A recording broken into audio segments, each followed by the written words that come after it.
A circular saw is one of the most powerful allies in your toolkit, but only if you know how to control it.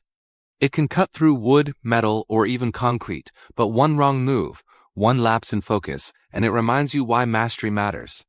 Today we're diving deep. Not just how to use a circular saw, but how to use it like a pro. Before you touch the trigger, understand this. A circular saw isn't about force. It is about precision and rhythm. The blade does the work, not your arm. Every pro knows that. The first step is choosing the right blade. You've got blades for framing, for finish cuts, for metal, and for composite materials. A 24-tooth blade is perfect for rough framing. Fast, aggressive, efficient. A 60-tooth blade? That's your finesse tool, for plywood or clean furniture cuts. So before the saw even powers up, the pro sets the tone by choosing the right edge for the job. Next, the setup. Pro builders never start without a stable work surface, a pair of solid sawhorses, or a dedicated cutting table. Clamp down your material. A slipping board is how amateurs lose precision and fingers. Then, mark your cut line cleanly with a carpenter's pencil and a square. Accuracy starts before the blade spins. Now safety. Gloves off, yes, off, because you need full control and tactile feedback. Safety glasses on, ear protection on. Always check your blade guard. It should retract smoothly and snap back instantly. If it hesitates, clean it. A jammed guard is a hidden danger. And here's something pros never skip. They check the depth. Set the blade depth so it barely extends a quarter inch below the material. Anything deeper wastes power, causes kickback, and roughens your cut. Grip is everything. Keep your leading hand on the main handle and your supporting hand on the front knob. Feet shoulder width apart. Dominant side slightly back. Think of it like a golf stance. You're not fighting the saw.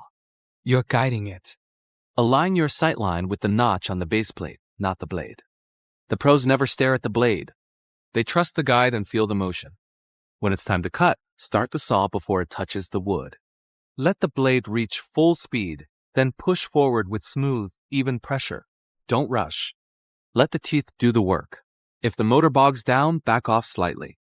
You'll feel the saw's rhythm. Once you find it, every cut sounds and feels different. Smooth cuts have a low hum. Rough, forced cuts growl. That's how you know whether you're doing it, right? By sound, by feel, not by speed.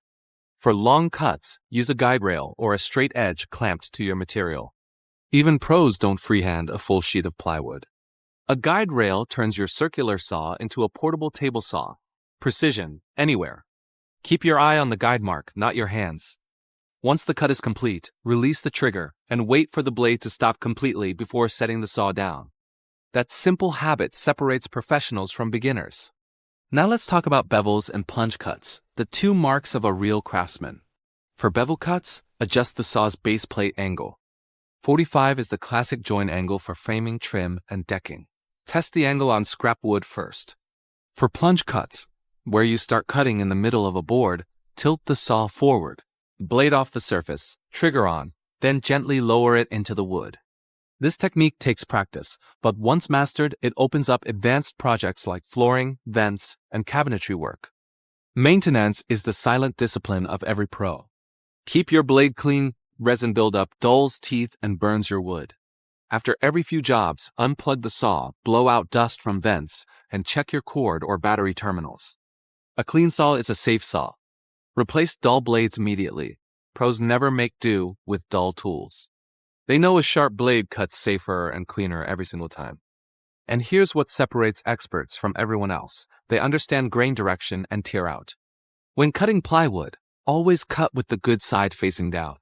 The saw teeth cut upward, meaning the top layer will chip if it's the visible face. Knowing that detail is what makes your work look intentional, not rushed. Over time, the saw becomes an extension of your hands. Every vibration tells you something. You'll learn to read resistance, temperature, pitch. You'll start predicting the cut before it's done. That's what mastery feels like. Intuitive precision built through repetition and respect for the tool. The circular saw is more than a power tool. It's a symbol of the builder's control, raw force directed by finesse. Anyone can buy one, but not everyone can command it. So take your time. Learn its weight, its voice, its balance. And when you do, that moment when the blade slides perfectly along your line, no splinters, no deviation, Just clean purpose. That's when you know you've crossed from hobbyist to craftsman. The pros don't rush. They respect the tool, trust the process, and cut with confidence. So whether you're framing a wall, trimming deck boards, or crafting furniture, remember, every perfect cut is a result of patience, practice, and precision. Power meets discipline. That's the essence of using a circular saw like a pro.